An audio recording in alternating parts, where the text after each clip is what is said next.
한 사람의 범죄로 말미암아 사망이 그 한 사람을 통하여 왕노릇하였은즉 더욱 은혜와 의의 선물을 넘치게 받는 자들은 한 분 예수 그리스도를 통하여 생명 안에서 왕노릇하리로다. 아멘. 한 사람의 범죄로 말미암아 사망이 그 한 사람을 통해서 왕노릇했다. 이 왕노릇이라고 하는 이 표현을 우리가 잘 실감하지 못하는 경향이 있습니다. 왕노릇이라고 하는 시대를 우리가 안 살았으니까. 예.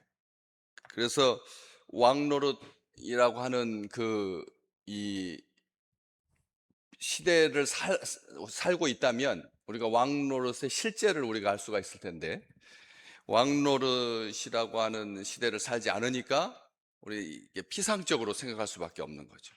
왕의 시대를 살았던 사람들은 우리가 사극을 통해서만 확인할 수가 있죠. 역사적인 기록으로만 확인할 수가 있고요. 그래서 얼마나 절절한지 얼마나 이 처절한지를 모르는 겁니다. 사망이 왕로로 됐다라고 하는 말이 사망이 대충 뭐 지배력을 가지고 있다 이런 정도만 이해하기 쉬운데 오해하기 쉽죠. 오해하기 쉽죠. 그래서 시대 이 개념이 굉장히 과거적인 그런 머물러 있는 그런 생각을 하기 쉽습니다. 그런데 그래서 그러다 보니까 사소하고 아무것도 아닌 듯이 이렇게 생각한다는 거죠. 아무것도 아닌 듯이 생각합니다. 얼마든지 감출 수 있고 사망이 범죄가 죄로 말미암아서 사망이 들어왔는데 이 사망에 대해서도 우리가 실감을 못하는 거죠. 사망에 대해서 실감을 못하고 그러다 보니까 드러나지 않으면 영원한 미제로 남는다. 뭐 이런 정도로 안타깝지만 인간의 한계가 거기까지니까 더 이상 밝혀내지 못하고 나중에 이 근본 원인을 밝히기 위해서 미제로 남겨둔다. 아직 완성되지 않은 숙제로 제출하지 않은 숙제로 그렇게 남겨둔다 해가지고 오죽했으면 11계명을 뭐라고 말하죠? 10계명까지는 우리가 알고 있잖아요. 11계명이 있다. 뭐 범죄한 사람들이 하는 말이에요. 들키지 않으면 된다. 들키지 마라. 예. 들키지 마라. 이게 11계명이다. 이게 얼마나 하나님을 조롱하는 표현입니까? 그렇지 않아요? 들키지만 않으면 된다. 들키지 마라. 이게 11계명이다.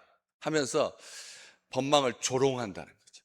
요즘 초등학생 아이들, 중학생 아이들이 도박에 온라인 도박에 빠져가지고 많게는 100만 원까지요. 아이들의 주머니에 100만 원이 있다라고 하는 것도 놀라운 일이지만 어쨌든 자기들끼리 모여가지고 그런 온라인 게임을 통해서 도박을 한다는 거. 그래서 기자가 거기에 잠입했습니다. 이 기자 색출해서 죽이자. 그리고 경찰은 절대 우리를 발견하지 못한다. 게다가 모였다가 딱 해산하고 다시 모이는데 한 300명씩 모이는 그 도박에 다른 이름으로 모이는데도 귀신같이 알고 그래가지고 딱 모여가지고 해가지고 도박한 다음에 딱 해산하고 단톡방 해산하고 또다시 모이고 이거 어떻게 따라갑니까? 그러니까 공권력을 조롱하는 거죠. 공권력을 조롱하면서 어른들 뺨치게 어른들하고 전혀 다르지 않습니다. 어른들 소년범의 그 나이 연한이 이제는 뭐 중학생이 아닙니다. 6학년도 아닙니다. 점점 낮아지고 있습니다. 해마다 낮아지고 있습니다. 우리가 나쁜 표현이지만 못된 것은 잘 배웁니다. 못된 것은 가르치지 않아도 잘 배운다고 그렇게 하면서 이 얼마나 조롱하는지 경찰들을 우습게 합니다. 뭐 어른들도 경찰 아는 것을 우습게 알듯이 아이들도 우습게 한다라고 하는 거죠. 그런데 아십니까? 범죄는 타인에게 발각되는 여부에 따라서 결정되는 것이 아니라는 것을. 범죄라는 것은 타인에게 발각되었느냐 아니냐에 따라서 범죄가 되기도 하고 안 되기도 하는 게 아니라는 거예요. 우리가 다 알잖아요. 범죄는 그게 성립 요건이 아닙니다. 죄를 저질렀으면 범죄입니다. 누구한테 들켰느냐 안 들켰느냐는 아무런 상관이 없는 거예요. 들켰다 그래서 막 억울해하고, 안 들켰다 그래서 고소해야 하고, 뭐 그런 개념이 아니다라고 하는 거죠. 이 사망이 왕노릇했다, 죄로 말미암아, 범죄로 말미암아 사망 왕노릇했다고 하는 말이 이 5장에만 5번 나옵니다. 아시죠? 여기 14절부터 나오기 시작해가지고 오늘 17절에 2번 나오고 21절에 2번 나옵니다. 왕노릇이라고 하는 말이 그렇게 자주 빈번하게 사용하고 있습니다. 바울이 뭐 그 당시에 뭐 잉크가 모자라서 뭐 아끼려고 하는 그런 태도를 전혀 보이지 않습니다. 수고롭지만 강조하고 있는 거죠. 수고롭지만 강조하고 있는 겁니다. 왜? 왕의 시대가 종식되고 민주주의 시대가 돌아올 거라는 걸 다 아는 거죠. 다 압니다. 다 알고 있습니다. 그래가지고 그런 시대에도 여전히 하나님께서 부르시는 사람들이 있으니까, 하나님께서 택한 사람들이 있으니까, 하나님께서 그를 통해서 일할 사람들이 있으니까 바울은 이걸 너희들은 깨달아라. 오늘 우리 믿음의 식구들이 이렇게 많이 모여서 새벽에 하나님 앞에 이 새벽을 깨우는 자들이 있을 것을 아시고 하나님께서 이게 왕노릇한다.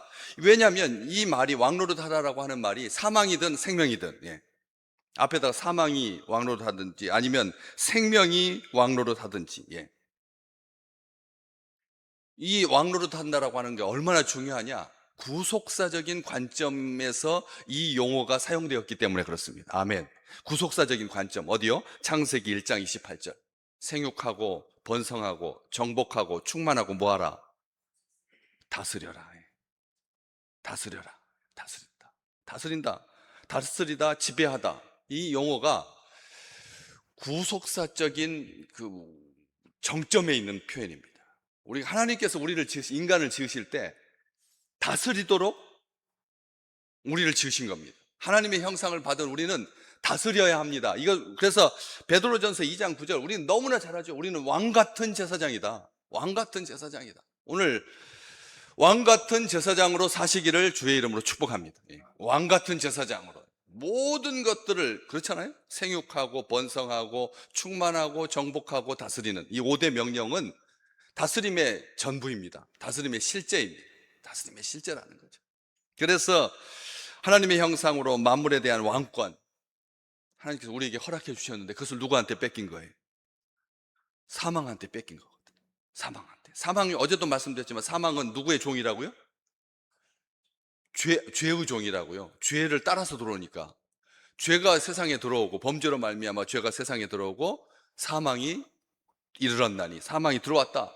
바울은 분명히 말하잖아요. 죄를 따라서 들어오는 게 사망이지 죄가 없는 곳에 사망이 없다는 거예요. 아멘. 죄가 없는 곳에 사망 없습니다. 죄가 없는 곳에 에덴 동산에 사망이 없었습니다. 사망이 없었습니다. 죄가 없는 곳에 사망이 있을 수가 없다는 거죠. 그렇기 때문에 사망은 그런 존재입니다. 비참한 존재인 거죠. 그런데도 그 종의 종이잖아요.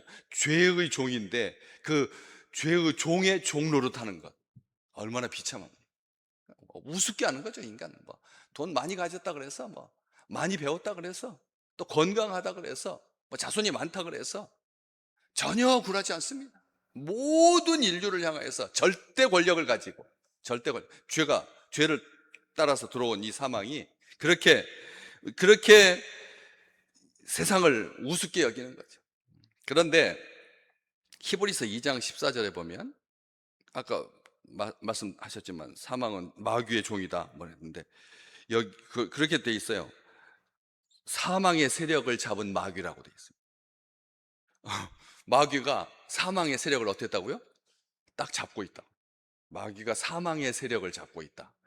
사망을 잡고 있다라고 하지 아니하고 사망의 세력을 잡고 있다. 사망과 관련한 그 모든 것, 사망과 관련된 모든 것을 그게 세력입니다. 사망은 세력입니다. 능력입니다. 왕노릇합니다. 그것을 주관하고 있는 자가 있다.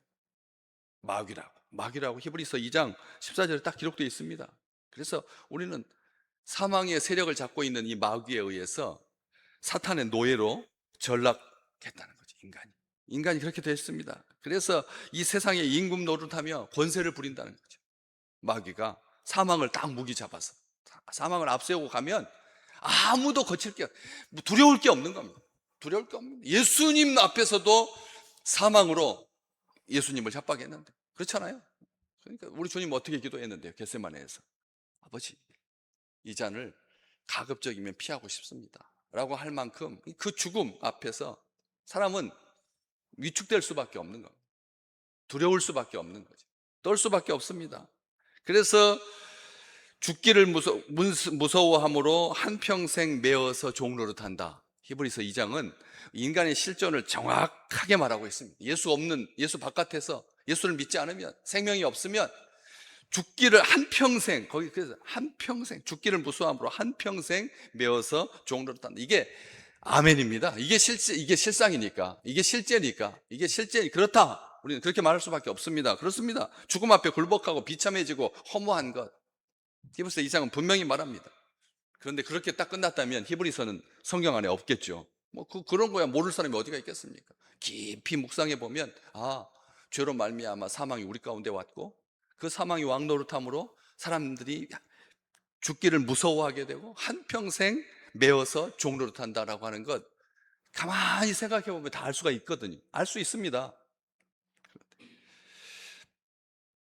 히브리서 2장 14절 후반부에 보면 우리 주님께서 마귀를 멸하시며, 아멘, 사망의 세력을 잡은 마귀인데, 그래서 사람들이 죽기를 무서워함으로 한평생 매어서 사는데, 하나님께서 그걸 그대로 두시지 않으신다는 거죠.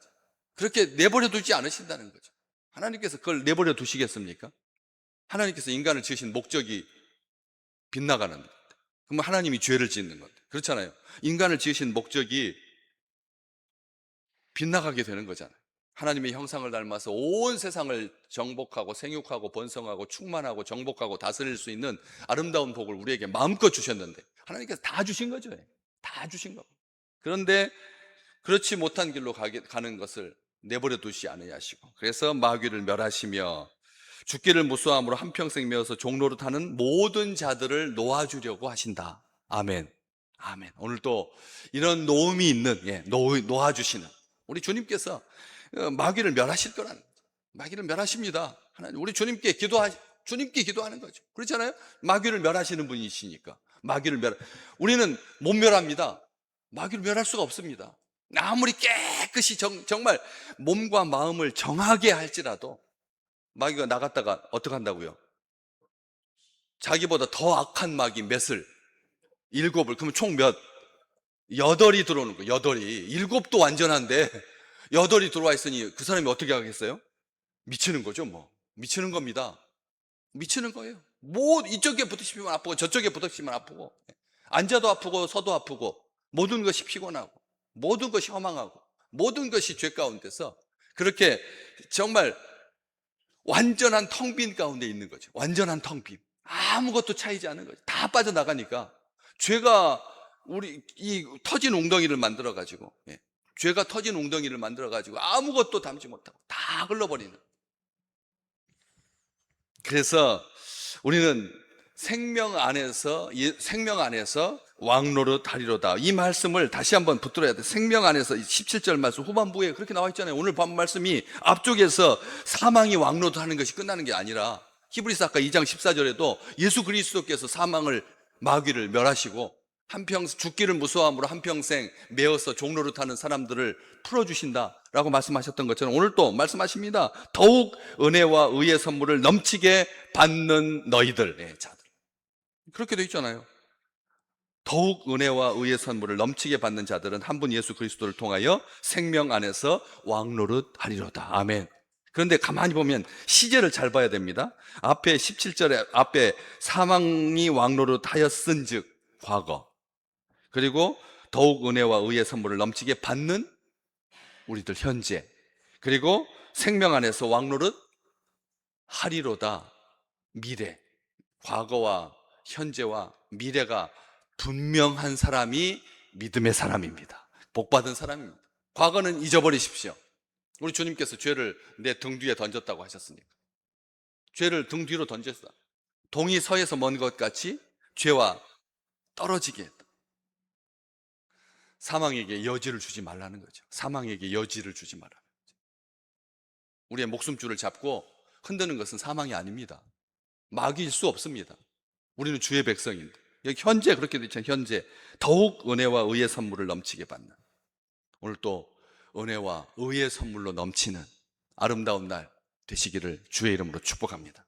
그리고 우리의 미래는 생명 안에서 왕노릇하리라. 생명이라고 하는 말은 우리 주님께서 나는 길이요 진리요 생명이라 하셨으니 주 안에서, 생명 안에서라고 하는, 우리 주님 안에서, 우리 주님 안에서는 우리에게 주시는 선물이지 우리가 이게 찢고 들어가는 개념이 아닙니다. 주 안에서라고 하는 말은 찢고 들어가는 개념이, 우리의 의지와 우리의 노력을 가지고 그다음에 뭐 결단하고 그다음에 발을 안쪽으로 내밀어서 들어가는 개념이 아니에요. 우리 선물이잖아요. 앞에 15절에 이 은사, 오늘 16절에도 이 선물, 더욱 넘치는, 더욱 넘치는, 생명 안에서 더욱 풍성한, 더욱 가득한. 그래서 이김을 주시는 하나님께 감사하는, 우리에게 이김을 주시는 하나님께 감사하는, 내 주 예수 그리스도로 말미암아 사망아 네가 쏘는 게 뭐냐, 우리 주님께서 우리에게 입에 담아주셨잖아요. 고린도전서 15장에 사망아 너의 이기는 것이 어디 있느냐, 사망아 너의 쏘는 것이 어디 있느냐, 덤벼봐라. 덤벼봐라. 예수의 생명을 네가 이길 수가 있느냐, 생명 안에 내가 있다라고 하는 것을 네가 적신이나 천사도 끊을 수 없다. 로마서 계속 그렇게 나옵니다. 사망도 끊을 수 없고 적신도 끊을 수 없고, 우리의 어떤 마귀도 하나님이 우리를 향한 사랑을 끊을 수 없다라고 하는 이 절대 신앙, 절대 믿음, 절대 감사, 절대 감격 넘치는 오늘 하루가 될 줄로 믿습니다. 존귀하신 주여 감사합니다. 아버지 하나님, 들키지만 않으면 된다.